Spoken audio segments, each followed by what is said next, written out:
My name's Natasha. I'm a medical herbalist, published author, specialist in women's health, and I run an online clinic where I take patients. So, this year I have doubled down on my self-sufficiency. I have had a lot more time to focus in on what we're going to be growing, what am I going to be foraging, and what we're going to be making. As well, politics seems to be shifting and getting more destabilized. I have concerns for my supply chains, and I am trying to protect those, take preventative measures, should we say. One of these involves using herbs that perhaps are not usually so readily available if I were to buy them in, actually, but highly sustainable because they're on my doorstep and there's a lot of it. So let's run through some of the herbs that I've been working with and making lately. We'll start with one that you might be familiar with. This is chickweed. It grows along in grassy banks. It's usually very close down to the ground because often where I am, the council trim everything, so it's very low down to the ground. But this year I have seen some huge pieces. I've been harvesting pieces that are about this long, with bigger leaves on them. I've had to double check what it was. So this is excellent for cooling the skin. It's great for eczema and itchy conditions. I've also made it into an infused oil this year because I actually do have a patient with a psoriasis that I'm trying to help with chickweed, both internally and externally. It's a lovely spring green that you could consume in your salads and things as well. So that's a nice one. This one I've done in ethanol and water, so about 30% volume. And this one is an oxymel, which is vinegar and honey. So it'll be interesting to compare these two taste-wise. It'll be really different.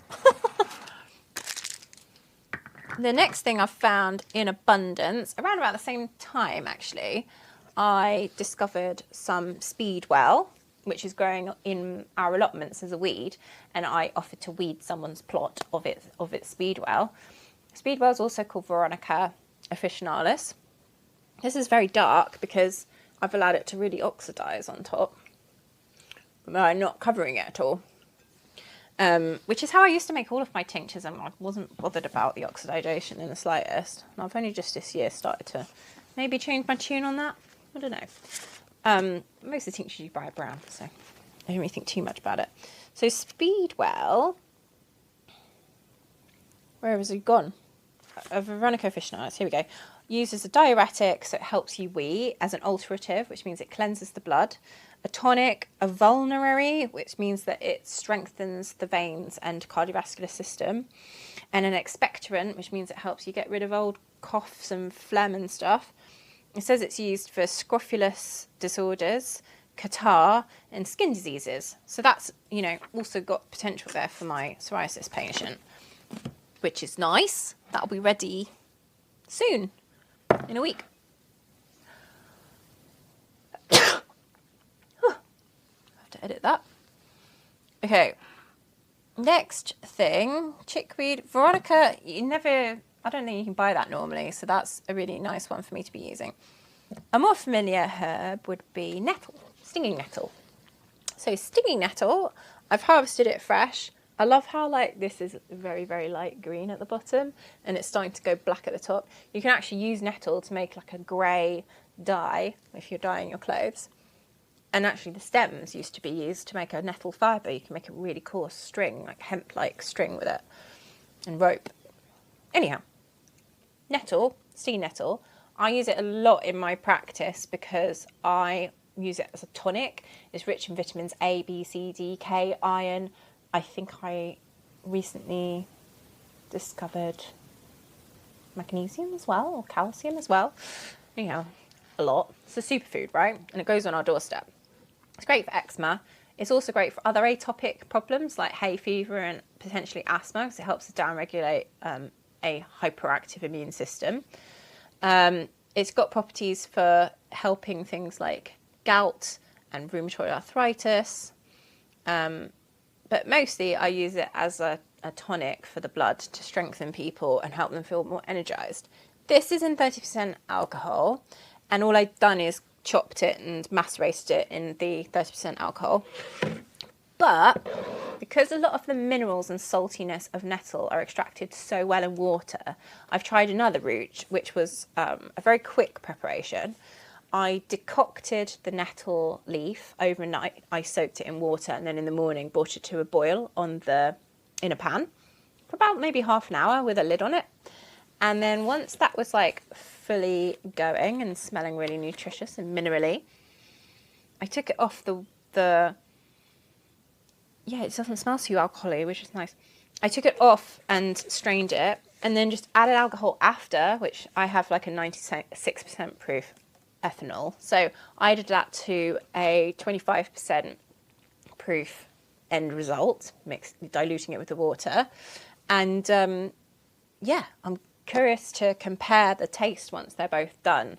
But this one tastes very minerally, and that is because the minerals and salts from nettle extract very well in water. I've also used fresh nettle this year to make an iron tonic for a friend of mine who's having really heavy periods. This is an old school preparation who I got the recipe from Christopher Headley, RIP. And this is made of fresh nettle, molasses, orange and apricots, and they've been macerated in red wine. When I came to strain this, it slightly went poof. So I know it was starting to ferment, probably from all the extra sugars that I'd added from the dried apricots into the red wine and the molasses. But I don't think it's fizzy anymore. If it is fizzy, then I've basically just started a fermenting process, leading it to... Is it going to be alcohol again? I think it's going to be alcohol again. Which I'm not against, you know? I'm not against fizzy things this year. Sounds good for me and for my friends, and potentially it's got like beneficial bacteria in, so that's really good. Anyhow, the next thing is 2 other different kinds of nettle. So you have stinging nettle, which you'll all be familiar with, but there's also a white dead nettle and a purple, sometimes called red dead nettle. They don't sting you, but they look very similar. They've got square stems, the leaves come off at right angles to each other, but crucially with white dead nettle, you have these beautiful white flowers, which you can kind of like see there's little bits of white in here. Lol. Sorry, this is white dead nettle. That one's purple, but all of the pink has come out into the liquid. So this is white dead nettle. White dead nettle has some research to show that it might be good for preventing or treating breast cancer, which is fantastic. It's also is helpful for leukorrhea, which is like a funky white substance that some women's vulvas make when there's a disturbance in the flora, I think, of the microbiome in the vagina. Then some of the code is called white archangel or archangel alone, probably because it first comes into flower about the day dedicated to Archangel Michael on May 8th. Old style, 11 days earlier than our May 8th. Okay. 11 days earlier than our May 8th. Interesting. So it wouldn't be May at all, would it, if it was 11 days earlier? Anyhow. So the other herb that I've got here is purple dead nettle. What I'm most curious about this one is that I might be able to replace my alchemilla. So I use alchemilla, or lady's mantle in common name, largely as an astringent for people who have really heavy periods. But I can't grow very much of it. Like I get some, but I probably get through 4 litres in a year. But if I was trying to, I don't have enough to grow that much basically. But purple dead nettle, aka red dead nettle, aka Lamium purpureum in Latin, says that it's an astringent arresting hemorrhage. It talks about as in dysentery or spitting of blood, but I assume that it would be the same for periods as well. Culpepper says it makes the heart merry and drives away melancholy, quickens the spirit, is good against the quartan agues. Can't say I know what that means. Stauncheth bleeding at the mouth and nose, if it be stamped and applied to the nape of the neck. Culpepper has a lot of like, I'm putting it on my head because I have a chesty cough, or I'm putting on my neck because I'm bleeding in my nose. It's very interesting. I don't know if it would work. It was used with great success in removing the hardness of the spleen and melancholy. So yeah, I'm curious about using it for staunching period blood, and I've got a friend who I'm going to try it on. So those are my 2 new herbs for my dispensary. And lastly, second to lastly, I've got loads of gallium, which is also called cleavers. It sticks to you, it cleaves to you. Some people will know it as sticky weed or sticky willy. I've made tons of this. I don't use a whole lot of it though, so I've made a litre here, and that's probably enough for the year. It's really good at clearing the lymph, and if you've got like swellings after having been ill, it's really nice for that.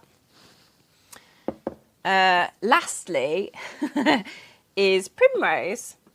So this is Primula vulgaris, I think, and it grows like wildfire grows like wildfire in my allotment. It's a pretty yellow thing, but I don't get very much at a time. So what I'm doing here is picking it and then topping up with a little bit of alcohol each time.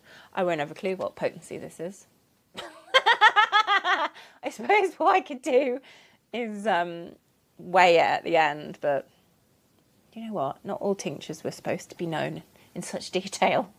It's really nice for alleviating lung conditions, old phlegmy coughs, which I'm seeing quite a lot of at the moment in clinic. So yeah, we'll see how we go with this. Might just be a small thing that I make for friends and family because I don't really know what the potency is. But most of the time I find that if I fill a jar as much as I can with fresh herb material, I get like a 1 in 10. So if I strain it and do that process again, I'll get to a 1 in 5. And that's as strong as I can make them. But ironically, so this I made like probably 3 years ago and I've never strained it. So it'll be interesting to see what it's like. I don't think I could open it the last time I tried. No, it's locked in forever. What was I going to say? So yeah, it's good for coughs and old phlegmy things. So we'll see if I ever strain it. I've got a really good podcast interview actually about this primula with Fee Heckles from, what are they called now?